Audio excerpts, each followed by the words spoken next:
Ce verset-là, je l'ai écouté, mais pas n'importe comment. J'ai plongé dans les profondeurs de ce verset, comme on plonge dans les océans, pour contempler les coraux, les récifs, etc. يا أيتها النفس المطمئنة ارجعي إلى ربك راضية مرضية. Ô toi, âme apaisée, j'avais l'image de la tombe, qu'on met le corps dans la tombe, reviens vers ton Seigneur satisfait et agréé. Et là, c'est le nafs al-mutma'inna. C'est l'âme apaisée. Et l'âme ne s'apaise pas toute seule. Non. L'âme, elle s'apaise lorsqu'on accepte. Et là, on est dans la troisième condition de la ilaha, lorsqu'on accepte tout ce qui émane d'Allah.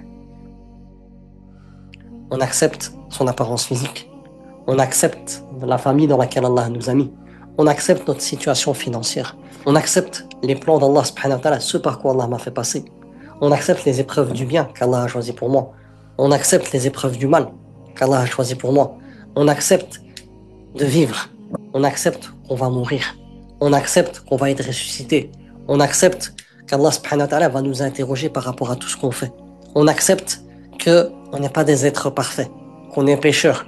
Et de ce fait, on doit fermement demander pardon à Allah subhanahu wa ta'ala parce que tous les jours, on commet des péchés. L'acceptation, c'est accepter les trois fondements et tout ce qu'ils impliquent. Et c'est tellement puissant. Et donc, quand Allah nous dit « Ô toi âme apaisée, reviens vers ton Seigneur satisfaite et agréée » ô toi âme qui a vécu ici sur terre et qui a pris ses responsabilités pour savoir que c'est une demeure d'épreuve, que c'est une vie de lutte, que c'est une demeure changeante et que c'est une demeure provisoire. Et que à travers les épreuves, Allah subhanahu wa ta'ala va nous rechercher dans nos derniers retranchements pour nous permettre de nous purifier et de nous élever. Ô toi âme apaisée qui a supporté toute cette tentation qu'il y avait dans cette vie d'ici-bas et qui a fait des efforts. Et lorsqu'elle a glissé, elle n'a pas désespéré, elle est revenue vers son Seigneur.